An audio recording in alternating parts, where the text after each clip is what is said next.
Memória Viva de volta esta semana. Vamos continuar conversando com o professor Dalton Melo de Andrade. Ele já contou o primário e o exame de admissão no primeiro programa. Nós vamos agora de ginásio científico e a carreira dele pelo mundo. Professor, que bom tê-lo aqui.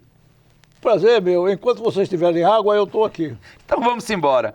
Professor, falamos do tempo de universidade, o senhor entra na universidade, ajuda a fundar esta casa, entre outros projetos, trabalhando com o professor Onofre Lopes. Na TVU, qual foi o maior desafio de instalar esta emissora na qual estamos falando hoje? Para este mundo, o outro mundo e até o submundo.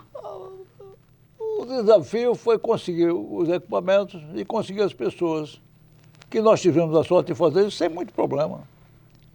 Na realidade, se você diz desafio, eu não acho que tenha sido um desafio, eu acho que foi uma evolução natural do nosso trabalho. Quer dizer, exigir a universidade, uma TV universitária, eu vou montar uma TV universitária. Tivemos a do Recife, que foi a primeira, exatamente. E aqui a gente a segunda. Aqui a segunda. A de Recife foi antes da nossa? Foi antes da nossa, algum tempo antes.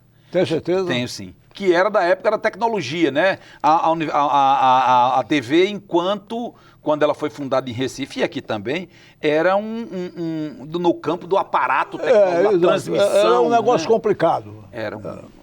Literalmente de outro mundo, né? Exatamente. E aí, como é que foi esse desafio? Porque precisava de máquina, não se faz televisão sem tecnologia. E teletecnologia, se hoje já, claro, está mais acessível que antes, mas também não é, você não compra ali no Alecrim equipamento de TV. Não, mas naquela época, com a ajuda naquele tempo CNAE, que era a Comissão Nacional de Atividades Espaciais, esse problema de tecnologia não era muito problema, porque ele tinha as pessoas lá. Que foi o professor, foi o Fernando Mendonça que liderou isso. Que era o presidente, né, dessa comissão. Era o homem do programa aeroespacial. Era o diretor-geral disso. Que estudou nos Estados Unidos, em Stanford, e vê isso e traz para cá. Trouxe para cá, exatamente. Ele de São José dos Campos. Para São José dos Campos. Com o ITA. E qual foi o primeiro equipamento que veio para cá? O primeiro equipamento que veio para aqui foi a doação. Era uma televisão grande nos Estados Unidos, naquele tempo era 500 watts, um negócio desse tipo, enorme. E eles nos deram de graça. Cavalo dado, não se olha não se abre a boca. E aí nós conseguimos trazer, a FAB trouxe, se a gente gastar nada. Tem uma fotografia, a gente recebendo isso na base aérea. Sim. Mas quando o Fernando viu aquele negócio todo, disse, era demais. A gente não vai conseguir manter esse troço funcionando. Vamos ver um aqui no Brasil. Ele comprou, o INPE comprou, nesse tempo, a CNAE, comprou em São Paulo, eu não me lembro quem foi o fabricante.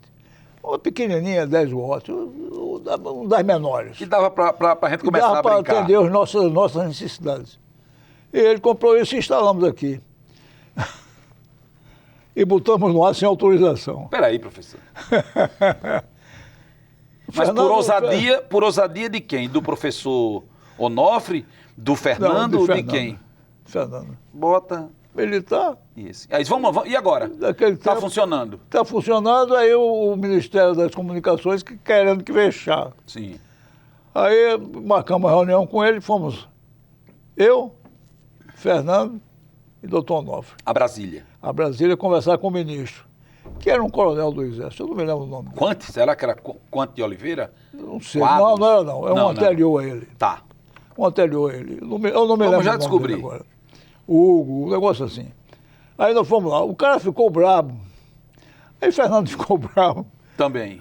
Foi aquela discussão, não sei o que. Aí cada um puxou sua carteira de exatamente. No final, chegamos a um bom acordo e nós saímos de lá com a licença debaixo do braço.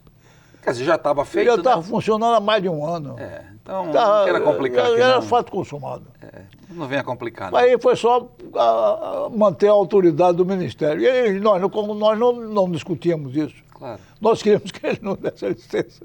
E, inicialmente, esta televisão é trazida e instalada aqui no Rio Grande do Norte para combater o analfabetismo, que a ideia foi essa. As escolas isoladas que não tinham conhecimento. Nessa época eu fui nomeado secretário de Educação. Do governo de Cortez Pereira.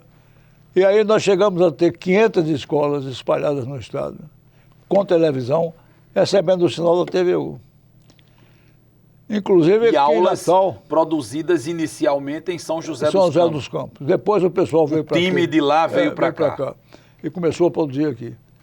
E nós chegamos a atingir 500 escolas, um pouco menos talvez. Com televisão instalada por nós. A universidade instalava a televisão e, obviamente, recebia o nosso sinal. Ela só sintonizava a TVU. Sim. Não sintonizava nenhuma Também outra o senhor estação. queria que, se aqui na Natal a gente não pegava a TV Tupi, ele nem o E Jornal do aí Comércio. tinha aula de curso primário. Sim. Preparada em São José dos Campos, com apoio nosso. Depois veio para aqui, era só produzido por nós, com apoio de São José dos Campos. Do INPE. Do INPE. Isso durou muito tempo. Com o lendário Mário Cândido, o professor que veio coordenar o projeto Foi, né? Saci. Encontrei com ele em São Paulo quando fui estudar lá. É, Mário Cândido, professor de matemática. Aqui, Era o próprio ainda estão Saci. aqui Pandolfi, Pandolfi, Aron, Carlos Meirelles, Arnon Andrade, Zé de Castro, Cazé. Vieram e ficaram. Foi. Vieram e ficaram. E deram uma contribuição importante. O meu amigo nesse povo todo hoje é Pandolfi. Sim. Que era Carlos rádio Maurício amador. Pandolfi. Rádio Amador, Pereira. como eu sou, isso nos aproximou mais. Professor, nessa época aí da TVU, passa-se a apresentar a cara do Rio Grande do Norte na televisão. Que antes a gente não saía, né? É verdade. Antes era Jorge Chau verdade. no Recife, É verdade. era Cruz Cabugá, Itapacurá, não tinha Rio Potengi, né? E a dificuldade na época de, primeiro, equipamentos pesadíssimos, né? Porque não tem a mobilidade que você tem hoje, né? É mais difícil. O povo reclamava, eu falo com propriedade porque fiz um capítulo de um livro sobre a história da TVU, em que eu digo que a grande contribuição da TV universitária foi nos ensinar a ver TV, né? A gente aprendeu a saber com a TV, É verdade. porque tinha o conhecimento, e a gente aprendeu a fazer TV, porque a TV universitária foi responsável pela formação de toda uma legião, até hoje, uma legião de técnicos e profissionais da nossa televisão, quase Exatamente. das melhores televisões do Brasil. Foi uma escola. É uma escola. Foi uma escola. Porque, E as inclusive, pessoas o pessoal criticavam porque o povo daqui tinha sotaque, né? Era feio, né? Na realidade, não existia nada disso no Estado na época, né? É verdade. A rádio educativa, eu acho que nem existia ainda a rádio educativa. Não, ainda não. Existiam as rádios educadoras que tinham sido a rural dos anos 60. Que era das escolas de Dom Eugênio, da igreja. Mas a universidade, então, com a TV... Rádio só em 2000. Exato. Passou do século XIX para o século XX. Perfeito. E Porque, professor... na realidade, foi uma transformação muito grande. É verdade. Inclusive, quando chegou no interior, isso era um negócio assombroso. Com certeza. Eu, menino, assistia a TVU, as aulas do INPE, Pois conhecia é. todos aqueles personagens e dizia assim, rapaz, Pois é. eu encontrei um dia desse o professor Maurício Pandolfi na aula aqui de jornalismo, meu aluno já de jornalismo, disse, professor, o senhor é aquele palhaço da TVU, rapaz. Foi aquele mal-estar e disse, olha, bem, well. Mas vamos falar de uma coisa, professor. O senhor está aqui na universidade, que funda a TV universitária, entre outros projetos grandes que o senhor teve participação importante, e aí essa sua atenção desperta o interesse do povo lá de fora. O professor Cortez Pereira, que era professor de Direito aqui da nossa universidade, assume o governo com uma proposta de fazer um governo de planejamento, visionário, de futuro, e fez. E leva o senhor apenas para cuidar da pasta da educação? Aquela pasta que até então o sujeito dizia, governador, tem uma filha de um cabo eleitoral meu que quer ser professor. Eu tive muita sorte. Porque eu montei uma estrutura totalmente diferente da habitual. Eu escolhi, vamos supor, Ciro, o meu primeiro auxiliar. E eu, junto com o Ciro, escolhemos o terceiro, o quarto e todo o grupo que trabalhou comigo. O governador deixou fazer isso? O governador nunca me pediu nada. Nunca me disse, não, nomeei fulano para isso. E as ou pra pressões aquilo. políticas? E o deputado Nunca. fulano e o... Nunca. E aquela teve, filha analfabeta, nomeia professor e aposenta? Não teve esse caso. Teve no governo de Inácio Marins, teve. Com Dinarte não teve, com Cortez não tinha. Cortez não teve. Nunca me pediu coisa nenhuma. Dalton, no meio, uma merendeira. Nunca me pediu. Espera aí, professor. O senhor me desculpe, eu vou ter que discordar do senhor, mas a primeira-dama, Dona Aida, fazia pressão, mais do que qualquer deputado. Mas não atrapalhava. Não. De jeito nenhum. Porque eu não deixava. É verdade que chega um dia lá que o senhor leva um balaio de bilhetes dela? É verdade. Mas não teve nenhum problema, porque o Cortez era um sujeito fantástico. Ele entendia essas coisas, achava graça. Ele era um cara, uma figura totalmente otimista, fantástico. Era um homem do futuro. Exato. Não, era um Taylor, não. Era o Taylor, né? Ele estava mais para Taylor do que para Fayol. Muito mais. Eu tive a sorte de trabalhar com duas figuras excepcionais. Sim. Onofre Lopes e Cortez Pereira. Cortez, eu trabalhei com o Cortez quase 4 anos, porque aí eu fui para os Estados Unidos. O senhor foi secretário de Educação. E fui presidente depois do banco. Depois foi para o banco que estava numa bronca lá. Quando ele precisava resolver uma bronca, ele sempre me chamava e eu o ajudava.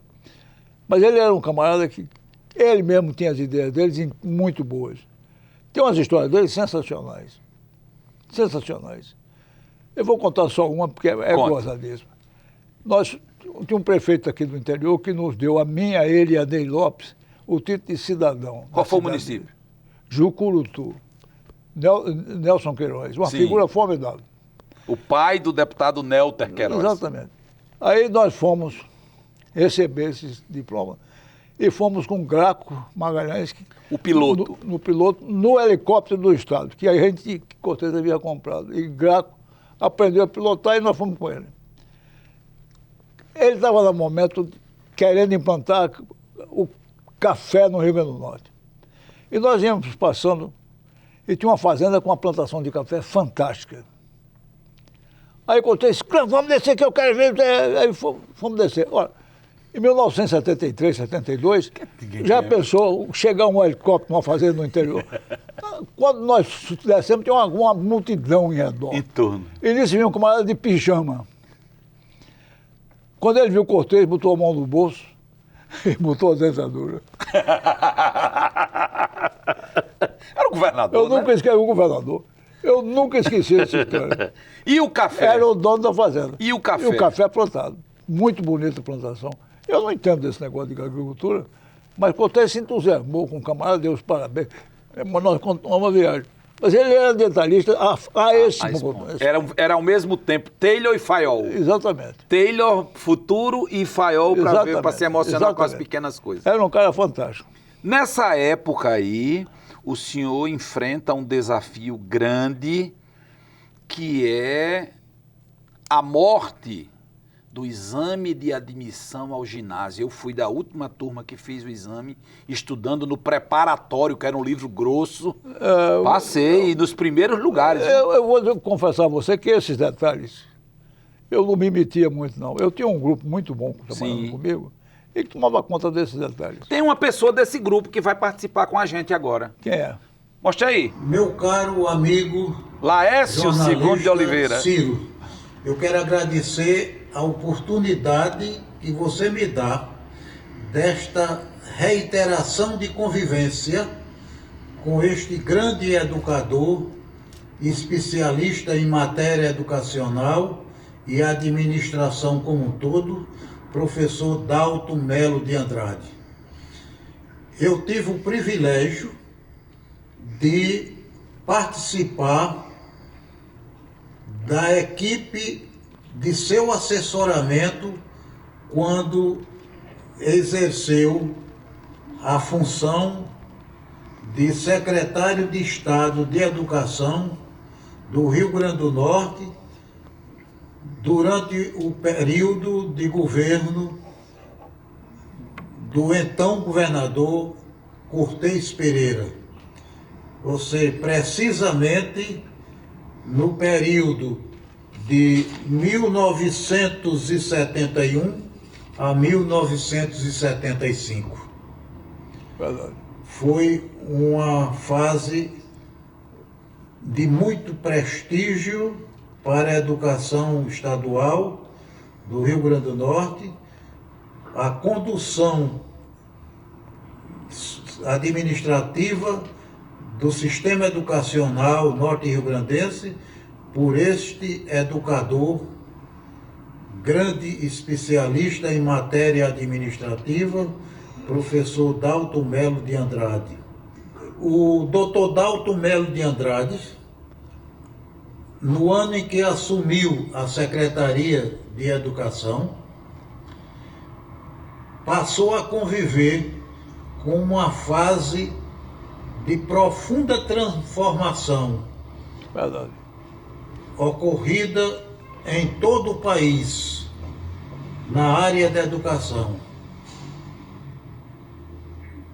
Quando, nessa época, se deu a extinção do antigo e então ensino primário e juntando-se acrescidamente ao chamado ensino ginasial. De tal forma que, a partir do ano de 1971, o sistema educacional brasileiro passou a conviver com a seguinte alteração: a educação básica, a partir de então, passou a reunir os três vínculos sistêmicos: a educação infantil, a educação básica e o ensino médio. Esses são os três níveis que compunham a educação básica do nosso sistema de ensino. Mudança grande o senhor pegou pela proa, não foi? Ele me ajudou para burro. Professor Laércio II de Oliveira. Exatamente. O meu, Inspetor escolar, viu? Era inspetor. Concursado. Quando ele foi concursado, primeiro quando lugar. ele foi trabalhar comigo. O problema da minha administração foi exatamente esse. Aí eu não nego minha capacidade de escolher as pessoas para trabalhar comigo. Eu já disse a você como é que eu fiz. Chamei o primeiro, com o primeiro eu chamei o segundo, com os dois chamei o quarto e aí por diante. Quer dizer, era uma equipe pactuada. Exatamente. É por isso que esse povo. Eu tinha uma reunião toda sexta-feira, depois do almoço, à tarde, 3h30, 4 horas da tarde, com todo esse grupo, e a gente discutia todos os problemas da secretaria. Com todo mundo opinando em tudo. Exatamente. Isso aqui é o Estado maior. Enquanto eu não decidi, a gente discute. Mas quando eu decidi, todo mundo fica do mesmo lado. Isso me ajudou muito. Gente como o Laércio, por exemplo, que é uma figura excepcional, trabalhador, competente, inteligente. Foi ele que fez a carta, o negócio do... A carta das cartas de Dona Ida. Essa história, professor, que eu quero ouvir daqui a pouco, porque o Memória Viva dá uma paradinha rápida, viu? Ei, não saia daí não. Foi o dia que o professor Dalton peitou a primeira dama do Estado, viu? A gente volta já. Minha amiga é gente muito boa.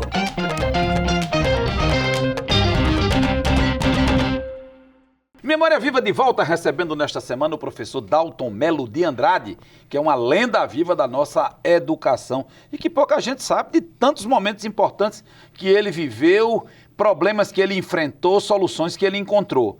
Professor, o senhor assume a Secretaria de Educação na época do governo do professor Cortez Pereira, que implanta um governo dinâmico de projetos, mas também em nível nacional há uma grande mudança nas regras do jogo da educação. É verdade. E os estados tinham que jogar conforme Claro. as regras de cima. Foi uma coisa que não me afetou, não me deu problema, porque eu tinha uma equipe muito boa. Vocês escutaram o Laércio. Segundo de Oliveira. Segundo de Oliveira. Que para mim não era segundo, era o primeiro. Era o primeiro. Foi E que era o número 2 da sua equipe? Exatamente. Que depois assume como secretário substituto quando o senhor... Exato. É um camarada que me ajudou muito. E com esse grupo, fica fácil você fazer as coisas. Foi ele que lhe ajudou naquele enfrentamento à poderosa primeira-dama do Estado, Dona Ida Cortez? Poderosa primeira-dama, era uma figura formidável, minha amiga, gostava energia, muito dela. né?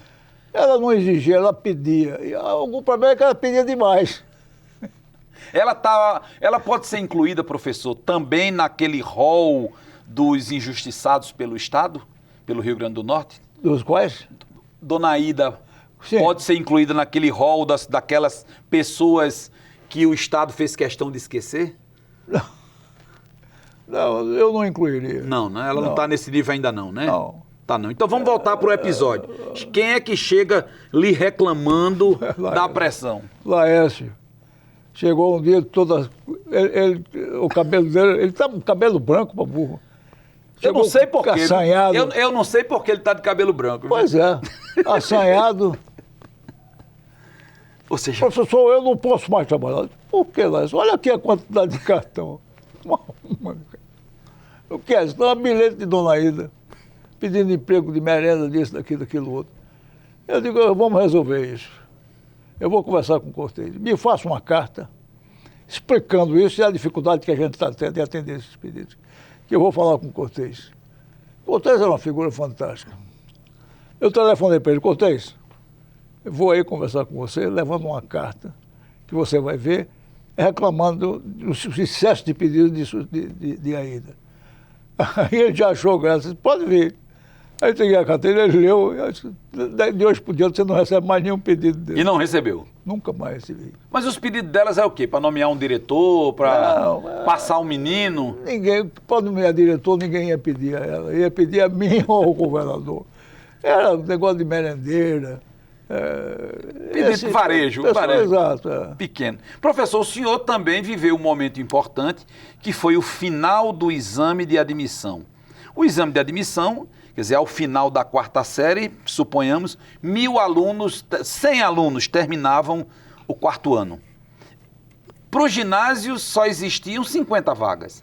Havia o exame de admissão. Esse foi um dos grandes problemas que nós enfrentamos. Quer dizer, à época, 50 meninos ficavam fora. Não ficava ninguém fora. Não, eu digo, no primeiro momento. No exame tradicional só passavam 50. As vagas que o Estado tinha. Exatamente. Mas nós criamos as vagas. Mudou a lei, que é uma mudança nacional. E nós acompanhamos a mudança da lei. Foi aí que o senhor cria, então, como solução, o senhor parece que foi o primeiro do Brasil, me corrija se foi. O senhor criou a solução do famigerado turno intermediário, que era aquele que o sujeito chegava às 10 da manhã e saía às 2, nós fizemos 4 turnos. Era manhã e tarde. Manhã, meio-dia, tarde e noite. Para poder receber essa demanda. Poder absorver esse povo todo. E nas escolas tivemos que contratar uma quantidade de professores bem grande. E aproveitamos a maioria deles, alunos da universidade. Isso foi uma solução encontrada para resolver um problema que não tinha outra solução a não ser essa. E que não foi criado por vocês, foi criado pelo Ministério da Educação. Claro. Então nós fizemos isso e foi a solução. E depois foi copiada por outros estados? Não sei se foi copiado. O senhor pegou de alguém ou foi o senhor que inventou? Não, isso não foi. Foi a minha equipe que inventou. Que inventou. É. Pois eu tive essa informação e funcionou. Hoje, Algumas pessoas foram contra, Sim. porque achavam que você não ia aprender nada. Eu digo, é melhor não aprender nada na escola do que não aprender nada fora da escola. Eu tenho que ser realista. E, infelizmente, a minha equipe era realista. A gente enfrentava o problema sem essa preocupação de que não pode, porque isso, porque aquilo, como se tivesse uma entidade superior querendo mandar na gente. Nós resolvíamos. E tinha o governador, claro, que chancelava. O governador nem perguntava como é que tinha sido a solução. O senhor foi secretário de Educação, boa parte do governo do professor Cortez Pereira, mas depois me parece que o senhor foi convocado democraticamente para enfrentar uma bronca grande no Banderne. O que foi? Eu passei pouco tempo no Banderne. Foi intervenção, na verdade, né? Eu fui para o Banderne porque o Armando Farias, pai do ex-governador e hoje deputado Robson Faria. Gente muito boa, morreu muito moço. Cortez levou para ele tomar conta do banco. A bronca foi no Banco de Desenvolvimento. No BDRN. No BDRN. Porque morreu o camarada que era o presidente, e aí ficou meio acéfalo e levou O Osmundo foi tomar conta disso. E eu, então, fui para o lugar de Osmundo no Banco do Rio Grande do Norte. Não tive muito problema no Banco do Rio Grande do Norte. Mas eu não fui com entusiasmo. Porque quer dizer, sua eu praia, gostava seu time da desafio, né? E lá eu estou, quando recebo um telefonema do ministro, que era Jarbas Passarinho, que era meu amigo pessoal, eu me lembro até hoje. Então, você está satisfeito aí? Eu digo, ministro, para ser claro, não. Ele disse, quer ir para o OEA? Eu digo, quero. Ora, então quer dizer que a melhor coisa que aconteceu para o senhor, um mal virou um bem. Foi. Ele disse, então eu vou indicar você para representar a gente lá na OEA. Digo, apenas o senhor foi para onde? Para Washington? É? Foi para Washington? Eu fui para Washington. Apenas? Só. Rapaz, olha, tá vendo? E assisti uma das fases mais interessantes dos Estados Unidos. Sim. Que foi o problema de Nixon.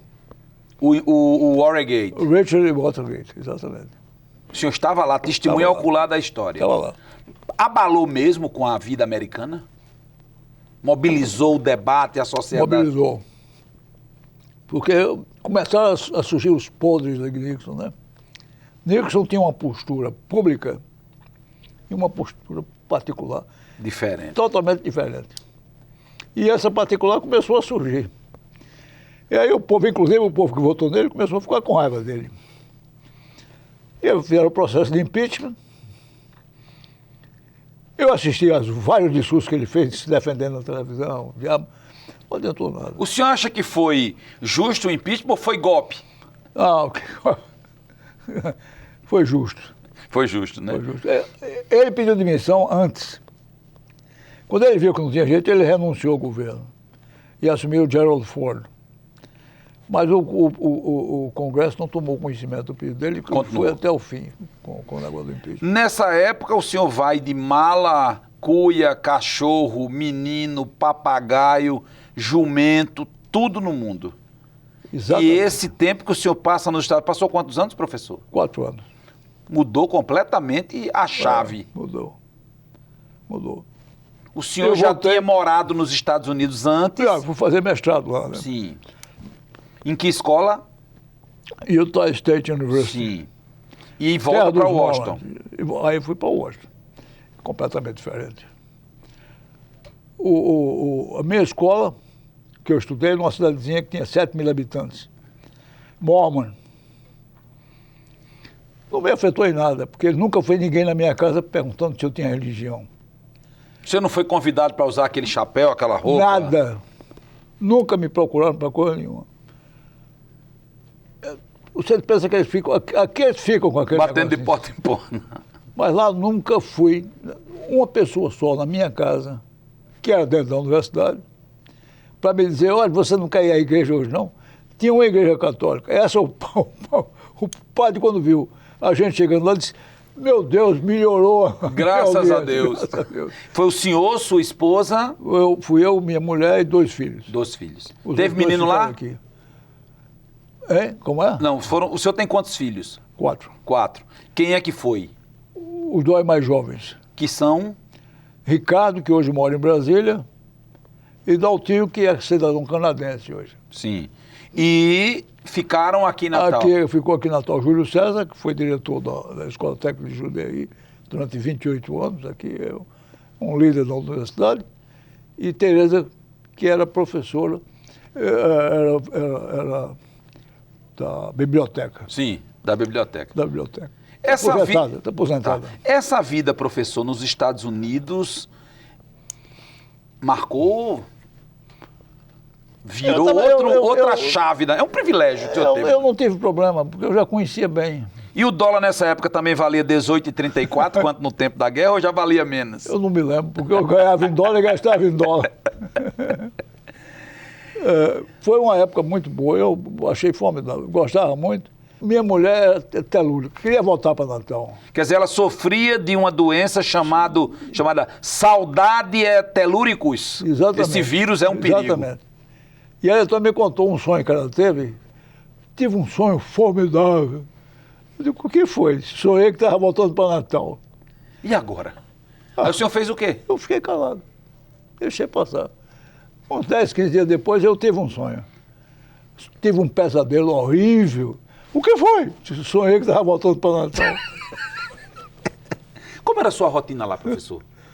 Sua mulher andava bem, dirigia? A minha mulher dirigia para todo canto, conhecia melhor do que eu. O seu trabalho era na OEA, falava o quê? inglês. Era casa, OEA. OEA, o senhor fazia o quê? Acompanhava as sessões? Participava das reuniões. Ou era só boca livre mesmo? Era só... Não, a gente trabalhava, fazia muita coisa. Inclusive eu viajei muito na América Latina por conta disso, Da porque OEA. tinha reunião aqui e acolá e eu ia. Reuniões com esse pessoal todo. Qual foi a coisa mais importante que o senhor aprendeu lá nessa sua temporada? Espanhol. Hablar espanhol. Porque tinha que ir... Quer dizer, já estava havendo uma invasão espanhola. Não é só isso. É que na OEA todo mundo fala espanhol. Fala espanhol. A maioria dos países, 90% dos países, são de origem hispânica. Hispânica. Que não é, o Brasil não é, Jamaica é inglês, Trinidad e Tobago é inglês, o Canadá não fazia parte nesse tempo, Haiti francês. Sim. Todo mundo, a maioria absoluta. O Haiti é um país que estava atrasado 20 anos. Agora está uns 200, com a contribuição. Sim, fazia 20 anos que não pagava. Os países contribuem, né? Sim. E o Haiti estava atrasado por 20 anos de atraso. Você já pensou? É muito dinheiro. É muito tempo. Desastre. Professor, desse aprendizado seu na OEA, o senhor descobriu a distância que o Brasil é o melhor país do mundo, o pior país do mundo, aquilo que a gente achava que éramos aqui cucarachas, como disse... São todos iguais. Se você for, no fundo, é tudo igual. Muda a língua, muda as pessoas, mas no fundo o comportamento não muda nada. É a mesma coisa. Como disse inclusive, eu tenho uma história boa desse tempo. Pois eu fiz boas amizades, especialmente com o povo da Argentina. O senhor conseguiu? Chile, consegui, bons amigos. Com o Chile. Todos, da Argentina, quase todos fugidos de Perón. Sim. No Chile, fugidos de Pinochet. A Colômbia, não. A Colômbia não tinha esse problema, tinha um pessoal muito... O povo mais preparado da América Latina são os argentinos, os chilenos e os colombianos. A Venezuela é um negócio meio bagunçado, já era naquele tempo. Eu tinha bons amigos lá, mas os amigos meus realmente eram desses 3 países. E da Argentina tinha um camarada que foi ministro de Educação de Frondizi. O nome dele era Rodolfo Fernandes. Me lembro dele até hoje, porque ele que vinha insistindo para eu jogar golfe com ele. Sim. Eu não vou nada para esse negócio. O senhor sabia jogar golfe? Não, eu não sei nem... Eu acho ótimo, mas não tenho paciência. Sim. Aí um dia eu perguntei, ele era professor da Universidade de Buenos Aires, de Ciência Política. Aí eu digo, amigo, me diga uma coisa, você é professor de Ciências Políticas, por que diabo a Argentina chegou a esse ponto? Uma palavra, Perón. Nada mais disse. Até hoje, ele foi perguntado. Até hoje. O fantasma vivo.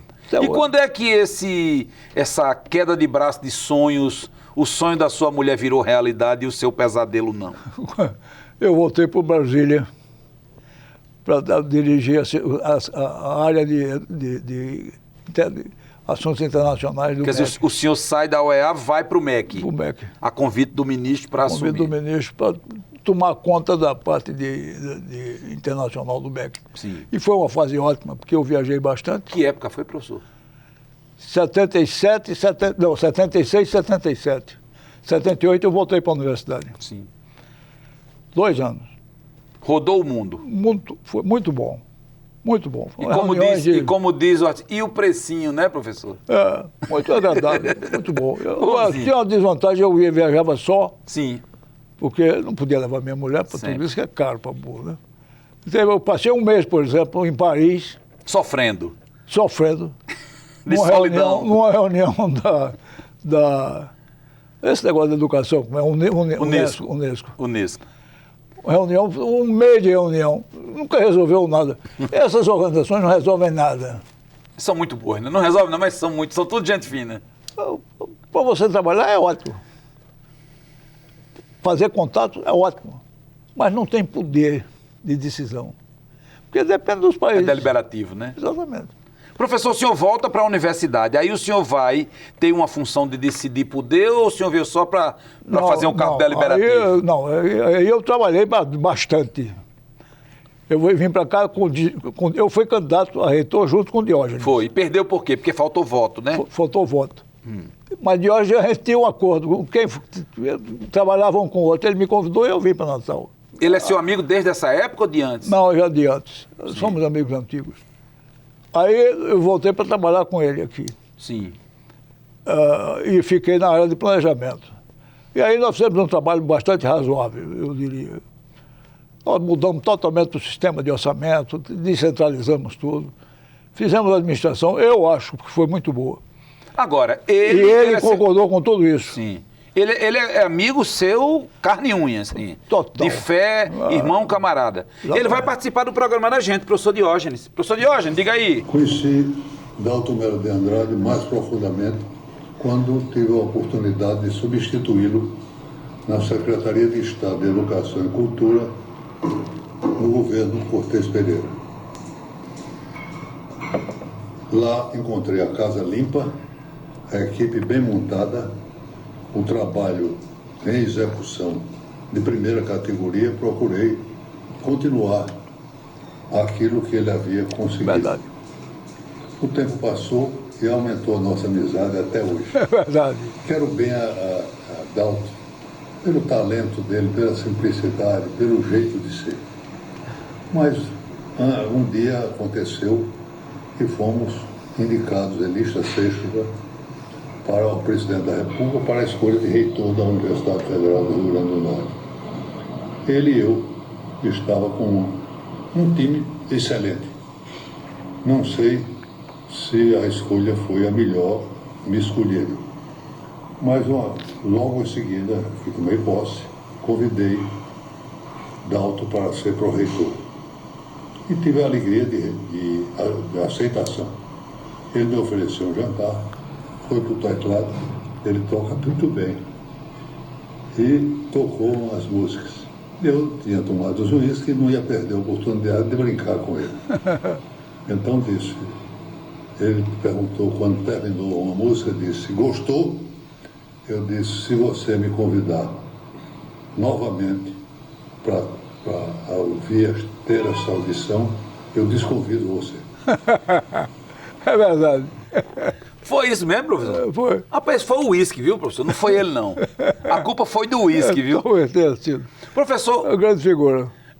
nós vamos conversar ainda sobre esse caso, sobre essa foi sua primeira tentativa de ser reitor. Vamos falar sobre a segunda e ainda sobre esse assunto reitoria, mas daqui um pouquinho. Memória Viva dá uma paradinha rápida, volto em seguida com o professor Dalton Melo de Andrade, agora que vai entrar o assunto da universidade, viu? É agora.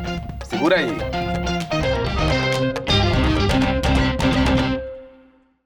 Memória Viva de volta com o professor Dalton Melo de Andrade. Agora sim é que a gente vai falar da universidade, da vida dele, viu? Já falamos do primário, do ginásio, do científico e agora da universidade.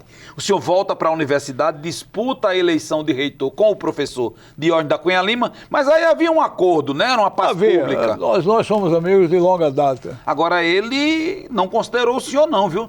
O senhor fez aquele esforço todo, tocou aquela peça e ele faz uma dessa? Eu acho que ele tem razão. Tinha? O senhor devia se vingar.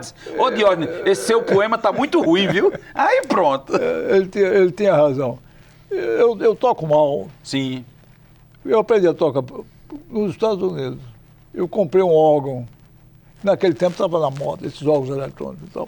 Eu me entusiasmei, fui numa loja que o cara era um bom vendedor e me convenceu que eu saía de lá tocando órgão. E eu comprei um. E toquei, e ainda toco. Mas ultimamente eu não tenho tocado muito, não, porque eu fico cansado. Sim. Mas Diógenes faz essa brincadeira. O espírito de Diógenes é esse, de brincadeira. De brincadeira. É uma figura fantástica. Agora, Nós trabalhamos juntos e muito bem. o senhor foi pró-reitor de planejamento dele. Exato. E, entre outras coisas, o senhor participou do projeto de informatização, o processo de informatização da universidade. Foi uma das coisas, o senhor gosta de uma talvez... tecnologia danada, né?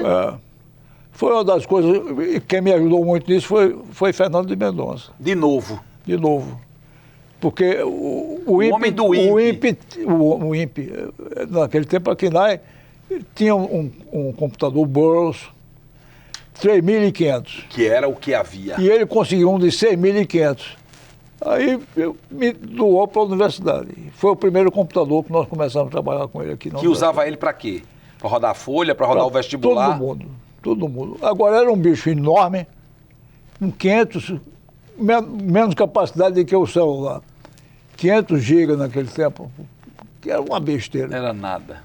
O disco era um negócio parecido com uma geladeira dessa de pé. Começou por aí.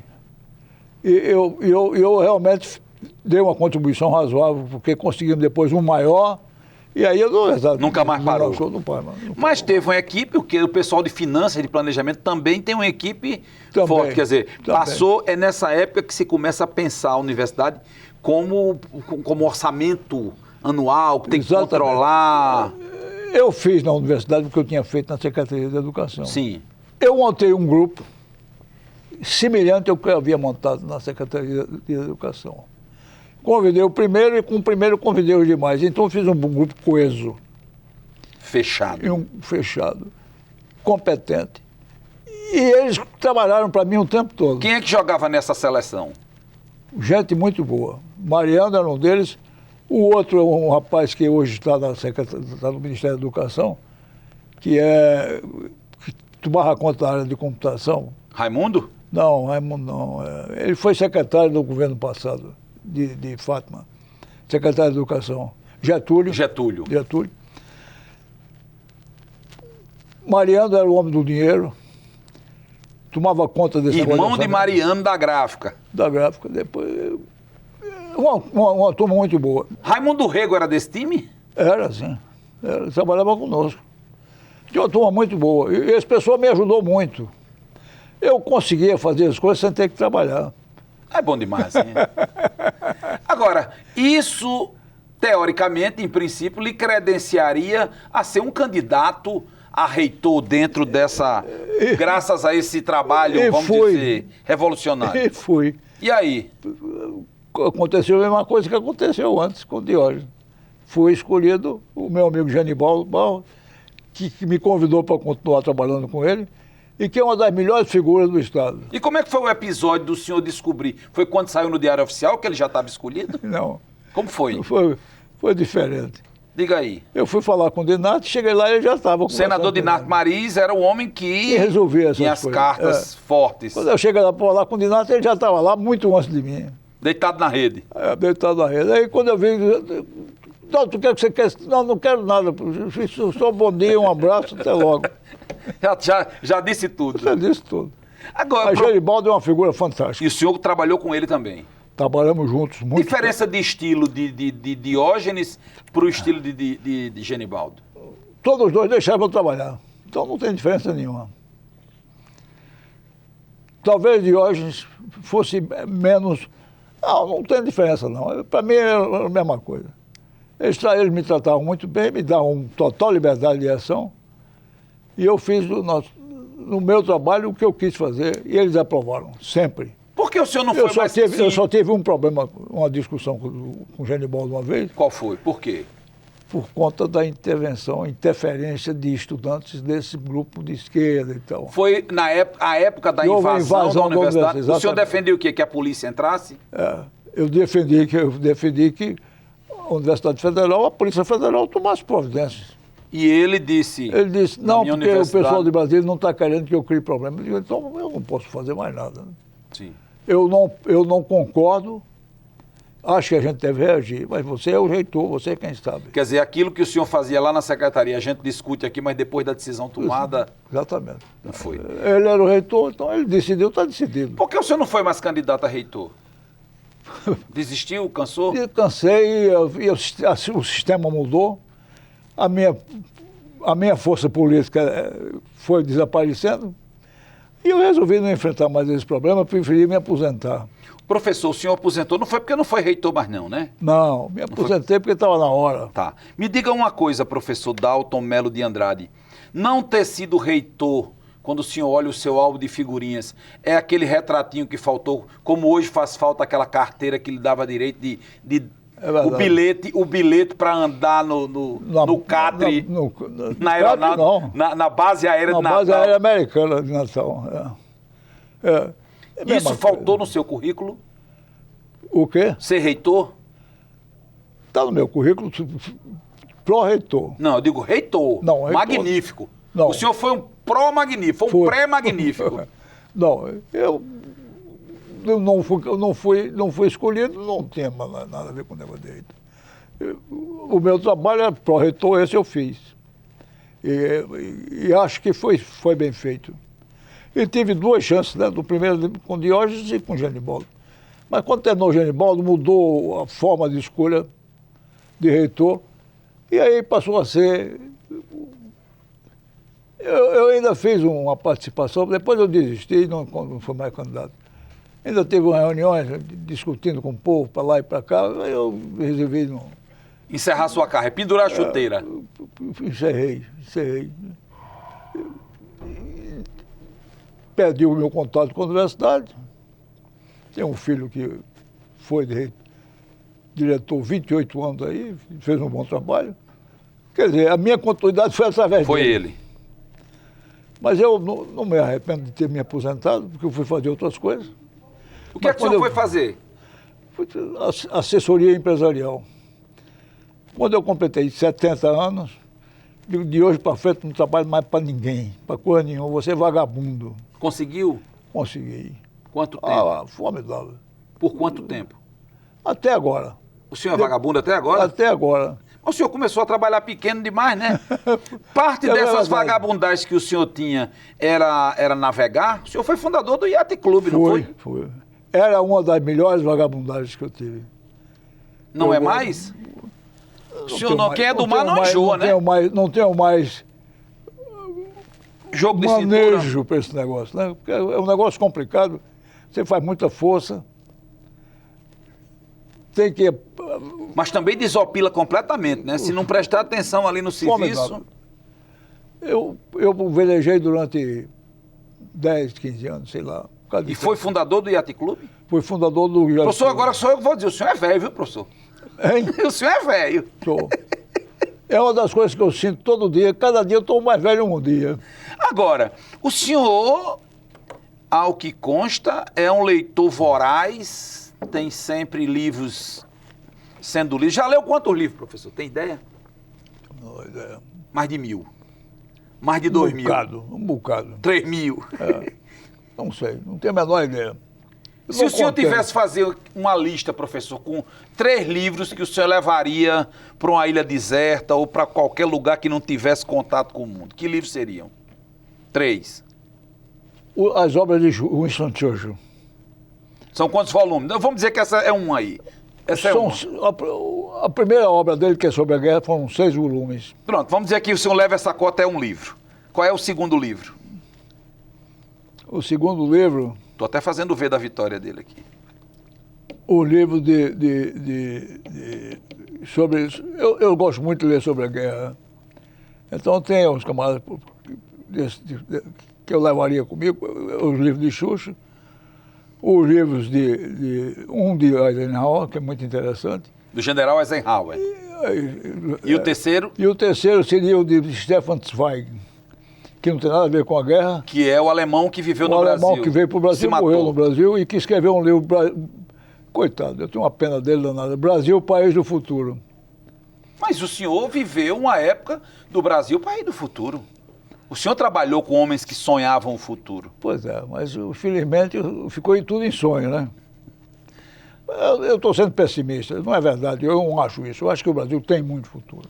Agora, o senhor também impacta, professor, gente jovem. Tem um médico que disse com quem o senhor fala diariamente, ou quase que diariamente, que ouve música com o senhor, um grande violonista. Ah, esse é o maior irresponsável do Rio Grande do Norte. Claro que, como seu amigo, eu sou suspeito. Mas um cara que, a essa altura do campeonato, faz exercício físico e mental todo santo dia, tem personal trainer, é poliglota, é dono absoluto da própria cabeça. Isso fora os nossos hobbies em comum, uma grande gostar de figura, cinema, de um bom papo, de escrever e de tocar um instrumento. Sem sacanagem, além da minha admiração, você merece a minha inveja. Quando eu crescer, eu vou querer ser com você.